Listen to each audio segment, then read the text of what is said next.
សូមលោកគ្រូអ្នកគ្រូសម្រាប់វីដេអូទី2នេះខ្ញុំសូមណែនាំអំពី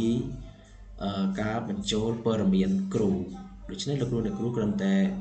យកមកប៉ះទៅលើព័ត៌មានគ្រូហើយចុចវាមកវានឹងចេញផ្ទាំងមួយនេះនៅក្នុងព័ត៌មានគ្រូនេះដែរលោកគ្រូអ្នកគ្រូត្រូវបំពេញឈ្មោះគ្រូបន្ទុកថ្នាក់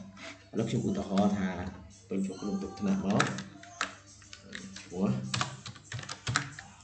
មកហើយពេញសាលាថ្នាក់ទីលេខកូដសាលាឆ្នាំសិក្សារាជធានីខេត្តស្រុកទៅហើយមានលេខទូរស័ព្ទក្រាស់កប្រូនាយកសាលាប៉ះសិនបើនីយិកាយើងដាក់ថានីយិកាមកហើយនឹងមានកម្រងផ្នែកខាងនេះមួយទៀតគឺជាផ្នែកសម្រាប់បញ្ជីស្រង់បន្ទុកគឺកន្លែងដែលបញ្ចូលការប្រឆាតបញ្ជីស្រង់បន្ទុកហើយផ្នែកមួយទៀតគឺជាសម្រាប់បញ្ជីស្រង់វត្តមានឥ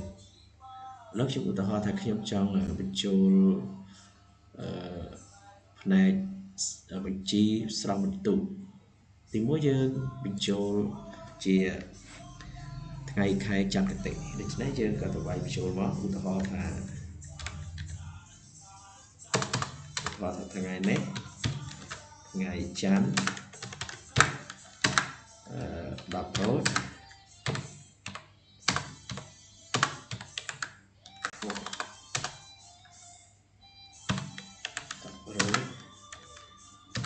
ខែអសត់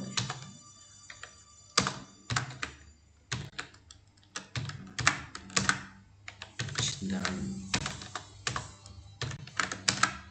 ម្សាញ់ហើយសប្តាហ៍ស័កពុទ្ធសករាជ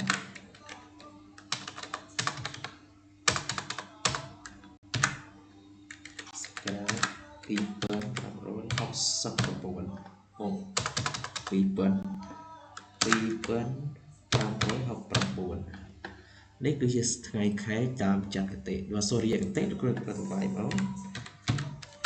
ថ្ងៃទីឧទាហរណ៍ថាថ្ងៃទី15ខែតុលាឆ្នាំ2025នេះសម្រាប់ខែវិច្ឆិកាហើយចំពោះខែផ្សេងទៀតគ្រូបំពេញដូចគ្នាទៅតាមកាលបរិច្ឆេទផ្សេងទៀតនេះសម្រាប់បន្ទីស្រង់បន្ទុកនៅពេលដែលលោកគ្រូបំពេញហើយវានឹងលោតទៅតាមខែនីមួយនៅក្នុងប្រព័ន្ធតារាងស្រង់បន្ទុកប្រចាំខែចំណែកខាងទៀតក៏ដូចគ្នាដែរគឺជាការបរិច្ឆេទសម្រាប់បញ្ជីស្រង់វត្តមានសិស្សប្រចាំខែនៅពេលដែលលោកគ្រូបំពេញថ្ងៃខែច័ន្ទគតិសូរិយគតិទៅវានឹងលោតអូតូទៅក្នុងប្រព័ន្ធស្រង់វត្តមានសិស្សនៅក្នុងខែនីមួយឥឡូវខ្ញុំឧទាហរណ៍ថាខ្ញុំបញ្ចូលបញ្ញនេះទៀតមកអូខេយើងបំពេញបន្តទៀតមកពេញទៅតាមកាលបរិច្ឆេទជាក់ស្ដែងពេលដែលលោកគ្រូបំពេញរួចរាល់អស់ហើយលោកគ្រូត្រឡប់ទៅពណ៌ដើមវិញបាទវិញមកហើយបើសិនបើលោកគ្រូគិតថាការងារធ្វើប៉ុណ្ណេះបានហើយលោកគ្រូ save វាទៅ complete save វាទៅសោះចុច save មកបាទអូខេបន្តមកលោកគ្រូចុច OK មានអក្សរ success ហើយមានជួបហើយ